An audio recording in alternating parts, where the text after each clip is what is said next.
পাকিস্তান নয়, পাকিস্তান। যিনি এই স্লোগানদাতা তিনি হচ্ছেন মৌলানা শামসুল হুদা পাঁচবাগী রহমতুল্লাহ। প্রিয় দর্শক বৃন্দ, আমরা যেখানে দাঁড়িয়ে আছি এই জায়গাটির নাম গফরগাঁও উপজেলার মাইজবাড়ি গ্রাম। এই মাইজবাড়ি গ্রামে তিনি 1897 সালে জন্মগ্রহণ করেছিলেন।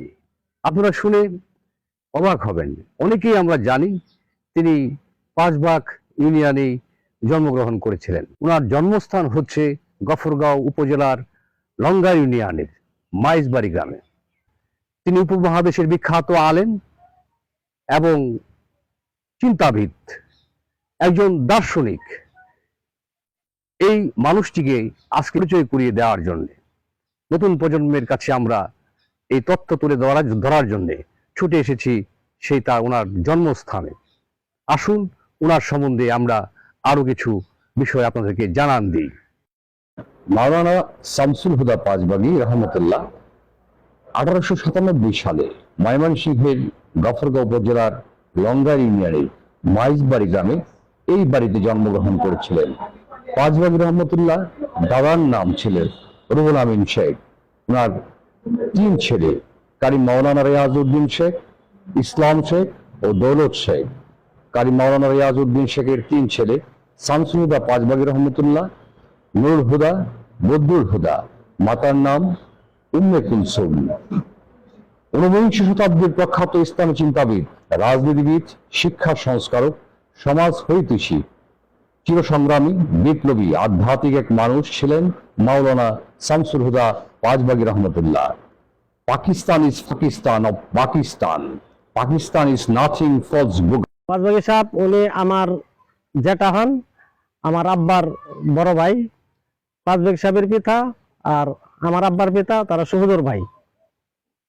ওনার এখানে এই বাড়িতে জন্ম 1897 সালে উনি জন্মগ্রহণ করেন। 1943 সালে উনি এই বাড়ি থেকে আমাদের সাথে এজবদল করে জমি সংক্রান্ত ব্যাপারে দলিল করে উনি পাঁচবাগ চলে যান। যেখানে আমি দাঁড়িয়ে আছি এই জায়গাটির নাম হচ্ছে গফরগাঁও উপজেলার পাঁচবাগ ইউনিয়নের পাঁচবাগ গ্রাম। মৌলানা শামসুল হুদা পাঁচবাগী, উনার কবরের পাশেই আমি আজকে দাঁড়িয়ে আছি। আসুন ওনাকে জানি, ওনার ইতিহাস সম্বন্ধে আপনাদেরকে জানান দিই। জিন্না ব্রিটিশের দালাল, কে বলে মোদের দুলাল, পাকিস্তান মোহে পড়ি, আজ আমাদের গলায় দড়ি, এমন সব স্লোগান ওনার কাছ থেকেই পাওয়া যায়। উপমহাদেশের রাজনীতির প্রবাদ পুরুষ, বাংলার প্রথম স্বাধীনতাকামী রাজবন্দী, ইংরেজ শাসনাধীন ভারতে মুসলমানদের ক্ষয়িষ্ণু অবস্থান, দৃষ্টিভঙ্গির পশ্চাৎপদতা, সাংস্কৃতিক অবক্ষয়ে মাওলানা শামসুল হুদা পাঁচবাগী নতুন জীবন দৃষ্টি নির্মাণে প্রতিকৃতির ভূমিকা পালন করেন। তিনি একাধারে আলেমে দিন, দূরদৃষ্টি সম্পন্ন, তীক্ষ্ণ মেধাবী লেখক, সাহিত্যিক, সাংবাদিক, সমাজসেবক ও রাজনীতিবিদ ছিলেন। তিনি ছিলেন মানবতাবাদী চিন্তায়, চেতনায় উজ্জীবিত, সর্বজন শ্রদ্ধেয়, উলিয়ে কামেল ও একজন প্রচার বিমুখ মানুষ। তিনি কখনো চেঁচিয়ে কথা বলতেন না। ওনার আধ্যাত্মিক কর্মের বহু দৃষ্টান্ত বহু মানুষ প্রত্যক্ষ করেছেন। বাঙালি মুসলিম পুনর্জাগরণের সব্যসাচী কারিগর, ঘনঘোর অন্ধকারে নিমজ্জিত জাতির দুর্দিনের মুক্তির কাণ্ডারি, আলোর দিশারি ও তার কালের আলোকিত মানুষের অন্যতম। পাঁচবাগী রহমতুল্লাহ নিজ বাড়িতেই প্রাথমিক শিক্ষা লাভ করেছিলেন। তিনি জামাত-ই-উলার চূড়ান্ত পরীক্ষায় অংশগ্রহণ করে কলকাতা বিশ্ববিদ্যালয়ের অধীনে 98% নম্বর প্রাপ্ত হয়ে প্রথম শ্রেণীতে প্রথম স্থান অধিকার করে স্বর্ণপদক লাভ করেন। অতঃপর উচ্চশিক্ষার ব্যাপারে তিনি শিক্ষকদের সাথে পরামর্শক্রমে বিজ্ঞান বিষয়ে শিক্ষা লাভের জন্য ভারতের রামপুর স্টেট মাদ্রাসায় ভর্তি হয়ে লেখাপড়ার উদ্দেশ্যে সেখানে গমন করেন। সেখানে কলকাতা বিশ্ববিদ্যালয় থেকে স্বর্ণপদক প্রাপ্ত ছাত্রকে দেখার জন্য শিক্ষিত মহলে সাড়া পড়ে যায় এবং ওই মহল তাকে ডেকে নিয়ে সাক্ষাৎ করে সম্মাননা জানান। সেখান থেকে শিক্ষা লাভ করার পর তিনি লাহোরে ওরিয়েন্টালে ভর্তি হন। পড়াশোনা শেষ করে নিজ দেশে ফিরে আসার পর শামসুল হুদা পাঁচবাগী কৃষক মেহনতি মানুষের জন্য কাজ শুরু করেন এবং ব্রিটিশ ও জমিদারদের বিরুদ্ধে নীলকরদের হাত থেকে সাধারণ মানুষদের সাথে নিয়ে মুক্তির সংগ্রামে নামেন। তিনি জমিদারদের অত্যাচারের বিরুদ্ধে আন্দোলনের ডাক দেন। তার আন্দোলনের ডাকে সাড়া দিয়ে জমিদারদের বাজার বর্জন করেছিলেন সাধারণ মানুষ। তিনি ঈদুল আজহায় গরু কুরবানির উপর আরোপিত নিষেধাজ্ঞার দারুণভাবে বিরোধী ছিলেন। ঈদের নামাজ আদায়ের পর তিনি হোসেনপুর উপজেলায় কুরবানির ঈদ উপলক্ষে গরু কুরবানি করেছিলেন। শামসুল হুদা পাঁচবাগী 1937 সাল থেকে 1954 সাল পর্যন্ত আইন প্রণেতা হিসেবে দায়িত্ব পালন করেছিলেন। তিনি 1937 সালে কৃষক প্রজা পার্টির প্রার্থী হিসেবে বঙ্গীয় আইনসভায় সদস্য নির্বাচিত হয়েছিলেন। এ সময় বাংলার বাঘ খেতাবে ভূষিত শেরে বাংলা এ.কে.এম. ফজলুল হক ও মাওলানা ভাসানীর সাথে বন্ধুত্ব গড়ে তোলেন। 1938 সালে ইমারত পার্টি গঠন করেন। তিনি কতটুকু আধুনিক চিন্তা চেতনার মানুষ ছিলেন, এই পার্টির বিভিন্ন ইস্তেহারের জন্য তাকে নিজ গৃহে অন্তরিগ্ন রাখার হয় 8 বছর, এর মধ্যে জেলে থাকা হয় 3 বছর। তিনি ছিলেন দলটির সভাপতি ও সানাউল্লাহ ছিলেন দলটির সহসভাপতি, আর সাধারণ সম্পাদক ছিলেন সাংবাদিক সাহিত্যিক মাওলানা আব্দুল ওহাব। 1946 সালে তিনি বঙ্গীয় আইনসভার সদস্য হিসেবে নির্বাচিত হয়েছিলেন। তিনি পাকিস্তান সৃষ্টির বিরোধী ছিলেন। পাকিস্তান নয় পাকিস্তান স্লোগান সৃষ্টি করেন। তিনি অবিভক্ত স্বাধীন বাংলার সমর্থক ছিলেন। তিনি পাঁচবাগ ইউনিয়নের ছাপাখানা প্রতিষ্ঠা করেছিলেন। বাংলা, ইংরেজি, আরবি, উর্দু ও ফার্সি ভাষায় 10,000 এর বেশি প্রচারপত্র ছাপিয়েছিলেন। তিনি প্রচারপত্রে পাকিস্তান সৃষ্টির প্রস্তাবের বিরোধিতা করেছিলেন।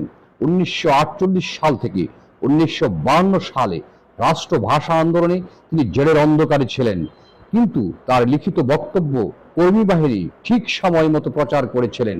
তিনি 52 ভাষা আন্দোলনে লিফলেট প্রচার করেন এবং লিখেন, মোদের কপালে ছাই, রাষ্ট্রভাষা বাংলা চাই। শামসুল হুদা পাঁচবাগী 60-এর দশকে রাজনীতিতে নিষ্ক্রিয় হয়ে পড়েন। তিনি বাংলাদেশের স্বাধীনতা যুদ্ধকে সমর্থন করেছিলেন। বাংলাদেশের স্বাধীনতা যুদ্ধ চলাকালে তিনি নারীদের রক্ষায় কাজ করেছেন। এছাড়া যুদ্ধের সময়ে তিনি সংখ্যালঘুদের রক্ষায় কাজ করেন, মানবিক ও সাম্প্রদায়িক চিন্তা চেতনায় জানান দেন। গফরগাঁওয়ের হিন্দু নেতা বাবু প্রভাত চন্দ্র পাল কে রাজাকাররা ধরে নিয়ে গিয়েছিল। আধ্যাত্মিক চিন্তার মানুষটি সেদিন প্রভাত চন্দ্রকে বাঁচিয়েছিলেন। এক সাক্ষাৎকারে প্রভাত চন্দ্র বলেছিলেন, মাওলানা শামসুল হুদা পাঁচবাগী মানুষ নয়, দেবতা। তিনি 1971 সালে আশ্রয় ও খাদ্য প্রদান করে হাজার হাজার মানুষকে সেবা প্রদান করেন। এছাড়া 71-এর রণাঙ্গনে যুবকদের বাংলাদেশের স্বাধীনতার পক্ষে যুদ্ধে অংশগ্রহণ করতে উদ্বুদ্ধ করেছিলেন। তার সাথে তার নাতিও ছিলেন। বঙ্গবন্ধু শেখ মুজিবুর রহমানের সাথেও ছিল তার দারুণ সখ্যতা। শামসুল হুদা পাঁচবাগী শাহজাদি বেগম ওয়াকফের স্টেডের মুয়াত্তাল্লি ছিলেন। তিনি দিন দুনিয়া, হজ্জাতুল ইসলাম ও তর্জুমানে দিন শিরোনামের 3টি পত্রিকার সম্পাদক ও প্রকাশকও ছিলেন। তিনি অনেক শিক্ষা প্রতিষ্ঠান প্রতিষ্ঠা করেছিলেন। নারী শিক্ষায় তিনি ভূমিকা রেখেছেন, যা আজও কালের সাক্ষী হয়ে দাঁড়িয়ে আছে।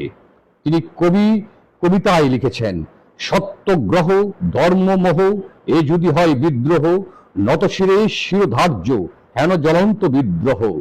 আমি নহি আল্লাদ্রোহী, নহি কবু সত্যদ্রোহী, দেশদ্রোহী নহি কবু, নহি ধর্মদ্রোহী গ্রহী। তবু আমি বিদ্রোহী, বলে সে কোন বিদ্রোহী, আমি তবে সেই বিদ্রোহী কুছ পড়ুয়া নাহি। ধর্মকে করিতে রক্ষা আমি করিয়াছি পণ, করিব সত্যের পূজা এ যে মোর দৃঢ়পণ। যে যত না বলুক কেন আমি নিরাশ হব না, আমার কাছে বিশ্বাস জয় হব একদিন। সত্য নহে পরাভূত, ইহা সত্য চিরদিন। এই আধ্যাত্মিক, দার্শনিক, অসাম্প্রদায়িক চেতনার বিশ্বাসী চির মহান মানুষ মাওলানা শামসুল হুদা পাঁচবাগী 1988 সালের 24 সেপ্টেম্বর 91 বছর বয়সে 90 নং ভ্রামপল্লী ময়মনসিংহের নিজ বাসভবনে ইহলোক ত্যাগ করেন। মৃত্যুর পর পাঁচবাগ জামে মসজিদের নিকটে তাকে চিরনিদ্রায় সমাহিত করা হয়। আমার আব্বা হুজুর যখন 1954 সালে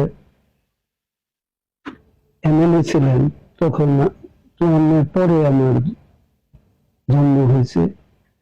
আমি আমার রাজনৈতিক অনেক কিছু দেখার থেকে বঞ্চিত হয়েছি। তবু আমি ছোটবেলা থেকে আমার আব্বা হুজুর আমাকে খুব স্নেহ এবং আমার সাথে সাথে রাখতেন এবং অনেক আদর করতেন। তবে আমি ওনার সহচরী ছিলাম। যেখানে যাইতেন সভা সমিতি বিভিন্ন কাজে আমাকে নিয়ে যেতেন। 1971 সালে এই দেশের হিন্দু সমাজ বাসিন্দারা তারা আব্বার কাছে এসে আশ্রয় ছিল।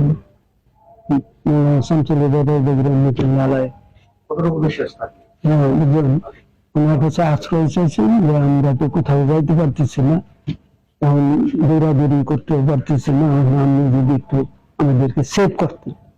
পরে উনি আমাদের যে স্কুলটা বাড়ির ভিতরে ছিল, স্কুলের সবাইরে এই দেশের যে প্রভাত পাল আর এই পাল বাড়ির সবাই আশেপাশে বস্তি এই এলাকার লোকজন আসা এইগুলিকে তারা জায়গা নিল স্কুলের ফ্লোরে। তবে আমাদের বাড়িতে আরেকজন লোক আসলো, খুব মানে প্রমিনেন্ট ফিগার, যেটা হলো সুধাংশু কি ওই আমলে ওই আর কি বড় উকিল ছিল, গভর্নমেন্ট লিডারও ছিল। যাই হোক, উনিও আসলো, ওনার দিদি এবং ছেলে মেয়ে নিয়ে, মানে দুটো ছেলে মেয়ে আর দিদি সাথে নিয়ে আসে। তখন আব্বার ভাবলেন, আব্বার একটা আমাকে হাদিস বলছিলেন, আব্বার এই কিচ্ছার আমার নিজের লেগে আমিও তো দেখছি স্বয়ং 1971 কথা তো দেখছি। তো বলছিলেন যে আন্দোলন নাসা মানা গেলা, আমারে বললেন এই হাদিসটা যে যেরকম তার এরকম সম্মান করতে। একটা প্রমিনেন্ট ফিগার আমাদের ময়মনসিংহের নাম করা উকিল, তার একটি ফ্লোরে থাকা দরকার। ওই সময় আমাদের একটা বিল্ডিং ছিল, যেজন হাফ বিল্ডিং, যেটা 2টা রুম ছিল, বুঝলেন। তখন আমার আম্মা যে ঘরে থাকতেন, আব্বা বললেন ওই ঘরটা ছেড়ে দেয়, এখানে ওই ভদ্রলোকরা উকিল সাহেব তার ফ্যামিলির জায়গা দেওয়া। তারপর এখানে জায়গা দিল, কত মহানব জমিন ছিল।